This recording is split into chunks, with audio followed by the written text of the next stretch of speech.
Chasing Lincoln's Killer, Chapter 5, Part 3. North of New York, Canada was a major base of operations for the Confederate Secret Service.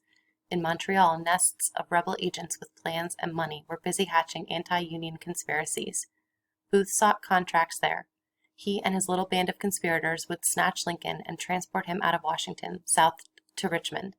He needed no less than a rebel version of the Underground Railroad that transported runaway slaves north to freedom. Booth's railroad, however, would run in reverse. He would take the tyrant Lincoln, who had freed the slaves, south to the Confederate capital of Richmond. He would trade Lincoln for Confederate prisoners of war or attempt to use his captive as leverage to give the South an advantage in peace negotiations. To pull off his plan, he needed loyal Confederate agents and safe houses located at points along the route.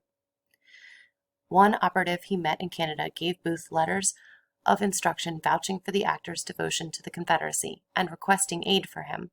One of the letters was addressed to Dr. Samuel A. Mudd.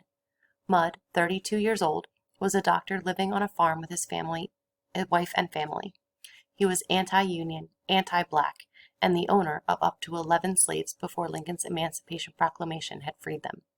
By November 9, 1864, Booth had visited the Byrontown Tavern in southern Maryland, a combination saloon, inn, and post office. Not unlike Surratt's Tavern, it was known among Confederate sympathizers as a reliable safe house and place to exchange information. A few days later, at church, Booth was introduced to Dr. Mudd. In Maryland, a month later, Booth again encountered Mudd at church. Booth invented a cover story. He claimed to be looking for real estate and a horse to buy. Booth needed horses for the kidnapping gang he hoped to put together. Samuel Mudd was happy to help.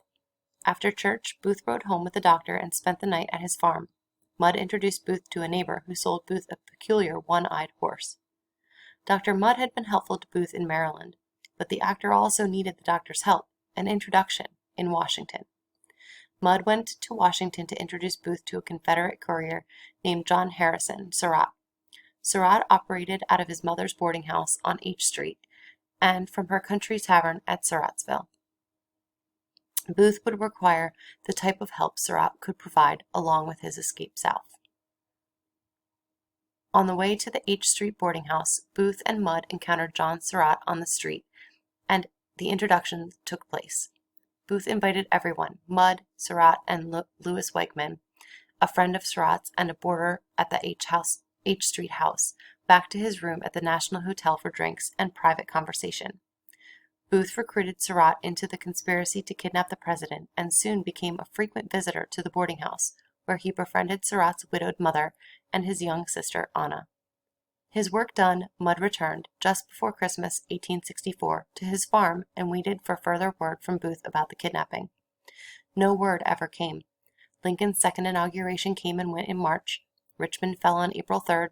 Lee surrendered on April 9th, but Dr. Mudd saw no more of Booth. Booth had sent liquor and supplies to Mudd's farm for hiding until the day came for Booth and his kidnapped victim to flee the city. But it never did. Given the disastrous events of April 1865, Mudd assumed that the Union victory had changed the actor's plan and the scheme to kidnap the president had been abandoned. Now, 4 months later, Booth was here at the farm again, though the doctor, standing in the darkness of his front yard, did not know it yet. Once inside, Booth sat on a sofa in the front parlor, then reclined. Mudd lit an oil lamp and dialed up the flame to permit a proper examination of his new patient. Their eyes locked in recognition. In an instant, the doctor knew the identity of the man who was lying in front of him.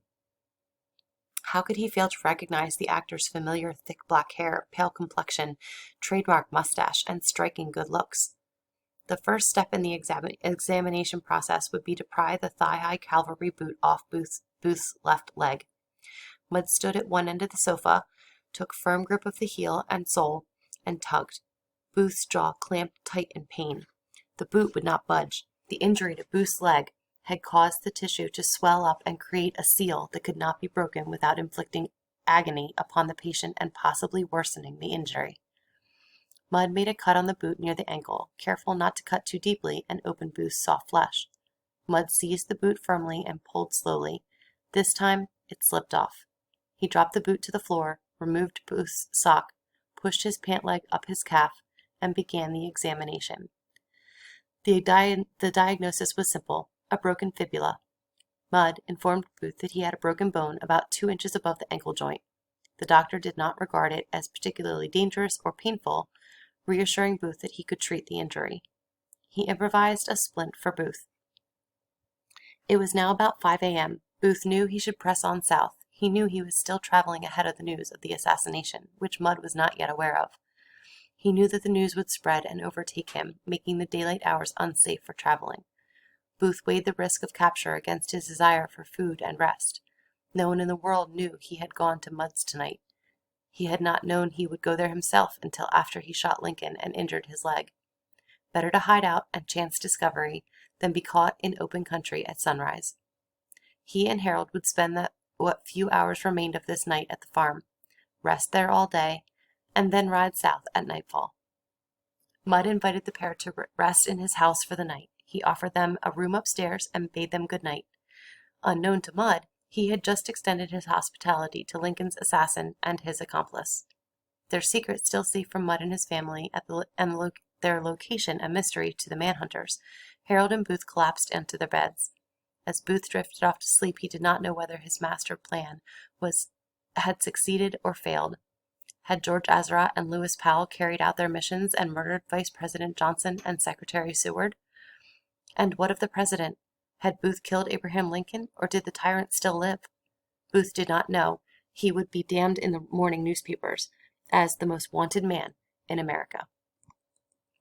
While Booth and Harold slept at the Mudd farmhouse, the 1st Cavalry Patrol rode south from Washington, headed for Maryland. Soon this group from the 13th New York Cavalry, commanded by Lieutenant David Dana, would ride close to Mudd's farm. Booth had about 7 hours.